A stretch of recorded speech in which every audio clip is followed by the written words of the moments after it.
sosialisasi, yaitu berbicara tentang menanamkan nilai, norma, dan budaya dalam kehidupan masyarakat. Yang kedua, fungsi pengembangan, yaitu mengembangkan potensi intelektual, emosional, serta keterampilan peserta didik. Yang ketiga, fungsi ekonomi, yaitu meningkatkan kualitas SDM sehingga dapat berkontribusi pada pembangunan ekonomi. Dan yang terakhir, yang keempat, yaitu fungsi transformasi sosial, yaitu menciptakan perubahan positif dalam masyarakat. Pendidikan terdiri atas 3 jalur utama, yaitu yang pertama pendidikan formal, pendidikan non formal, dan pendidikan informal.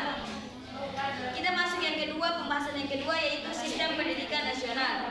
Sistem pendidikan nasional adalah keseluruhan komponen pendidikan yang disusun secara terpadu dan saling berkaitan untuk mencapai tujuan pendidikan nasional sebagaimana tercantum dalam Undang-Undang Nomor 20 Tahun 2003. Komponen utama dalam sistem pendidikan nasional meliputi 1. Tujuan pendidikan nasional, 2. Peserta didik, 3. Pendidikan dan tenaga kependidikan, 4. Kurikulum, 5. Sarana dan prasarana, 6. Pendanaan pendidikan, dan yang ke-7 pengelolaan dan evaluasi. Kita masuk ke pembahasan yang ketiga, yaitu landasan yuridisi pendidikan nasional Indonesia. Landasan yuridis pendidikan merupakan dasar hukum yang dijadikan acuan dalam perumusan kebijakan, perencanaan, dan penyelenggaraan pendidikan di Indonesia. Landasan tersebut terdiri atas 1. Landasan konstitusional tercantum dalam Undang-Undang 1945 Pasal 31. 2. Undang-Undang Nomor 20 Tahun 2003 tentang Sistem Pendidikan Nasional.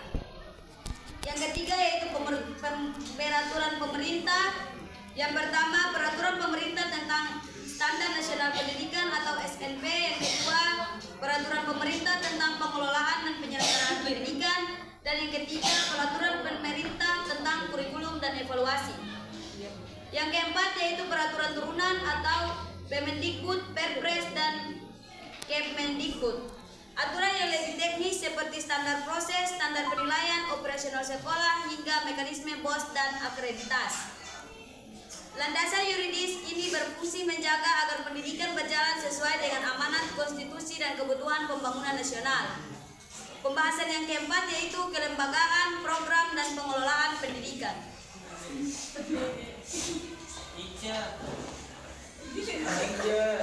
Yang pertama, yaitu kelembagaan pendidikan sangat beragam. Kelembagaan ini terdiri dari lembaga formal, non formal, dan informal yang memiliki peran berbeda namun saling melengkapi.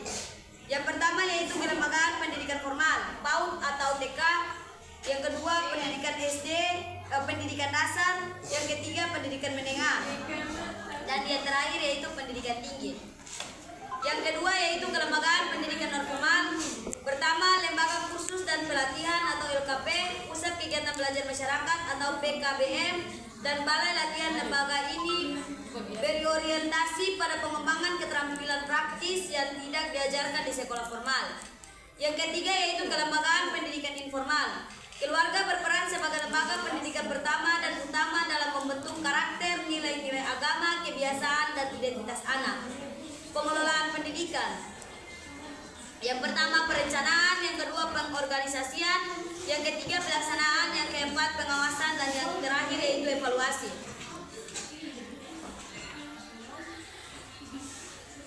Kita masuk ke pembahasan yang terakhir, yaitu program penguatan kebijakan pendidikan. Yang pertama, Merdeka Belajar, mencakup penyederhanaan RPP, asesmen nasional, afirmasi pendidikan, dan kebijakan BOS yang lebih fleksibel. Yang kedua, kurikulum merdeka, memberi keleluasan kepada sekolah dan guru untuk menyesuaikan pembelajaran berdasarkan kebutuhan peserta didik. Yang ketiga, program guru penggerak, bertujuan untuk melahirkan pemimpin-pemimpin pembelajaran yang berkarakter pembelajaran berdasarkan kebutuhan peserta didik.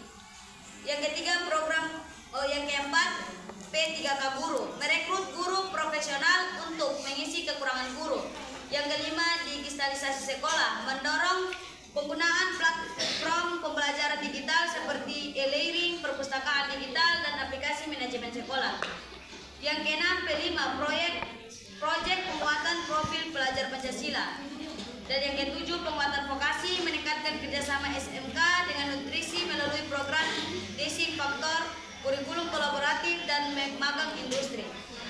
Program-program ini dilaksanakan untuk mendorong terciptanya SDM unggul, adaptif, dan siap menghadapi perkembangan global.